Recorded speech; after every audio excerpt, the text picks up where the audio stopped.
मकर राशि वाले बंधुओं, आप सभी का बहुत बहुत स्वागत है, हृदय से अभिनंदन है मकर राशि भिंड यूट्यूब चैनल में। तो मकर राशि वालों, जरा ध्यान से सुनिए। कुछ लोग कहते हैं कि हम इतने पुण्य कर्म करते हैं, गाय को रोटी खिलाते हैं, कुत्ते को भी रोटी खिलाते हैं, चिड़ियों को भी दाना डालते हैं, मछलियों को भी दाना डालते हैं, लेकिन इसके बावजूद भी हमारे जीवन में उन्नति नहीं हो रही, तरक्की नहीं हो रही।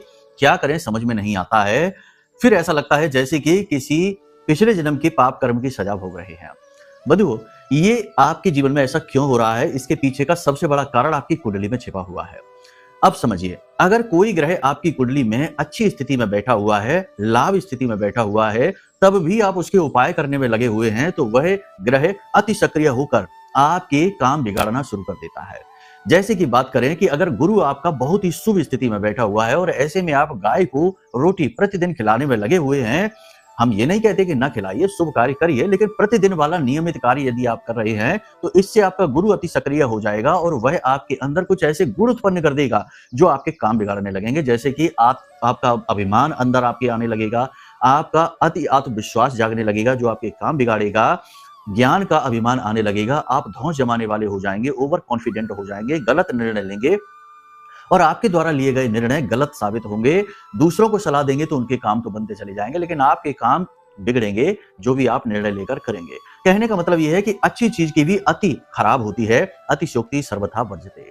तो अब ऐसे में जो अलग अलग उपाय हैं, जैसे कुत्ते को जो रोटी खिलाते हैं वो केतु के लिए है, चिड़ियों को जो दाना डालते हैं वो मंगल के लिए है, इसी प्रकार से अलग अलग जीव जंतुओं को जो भोजन डालते हैं वो अलग अलग ग्रहों के उपाय हैं। ठीक है, गाय का जो उपाय है वो गुरु के लिए किया जाता है, बुध शुक्र के लिए भी किया जाता है। कहने का मतलब यह है कि कोई भी शुभ कार्य जब आप करते हैं तो उसे वो आपको फलित होगा कि नहीं होगा, ये निर्भर करता है आपकी कुंडली के आधार पर। तो सबसे पहले आपको जो करना है कि अपनी कुंडली का आकलन कराना है। इसके आधार पर आपको पता लग जाएगा कि कौन से ग्रह नीच के हैं, कौन से ग्रह पीड़ादायक स्थिति में हैं, कौन से ग्रह दोष बने हुए हैं। फिर उन दोषों के उपाय करिए, वो भी वैदिक उपाय होंगे, वो भी सात्विक उपाय होंगे, आपके पुण्य कर्म को ही बढ़ाएंगे। उन उपायों को करने से आपकी कुंडली की दशा पॉजिटिव होने लगेगी, ग्रह दशाएं अनुकूल होने लगेंगी और आपके बिगड़े से बिगड़े काम अचानक से बनने प्रारंभ हो जाएंगे।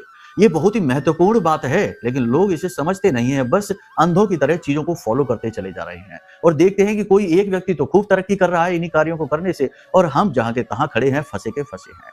कारण बस यही है। बाकी आप चाहें तो कुंडली का आकलन करा सकते हैं, नंबर वीडियो में दिए गए हैं, फोन करिए, हम आपकी कुंडली का श्रेष्ठतम आकलन करके आपको दे देंगे और फिर देखिए कैसे चमत्कार होते हैं। ठीक है, प्रेम से बोलिए जय माई की, जय मां बगलामुखी।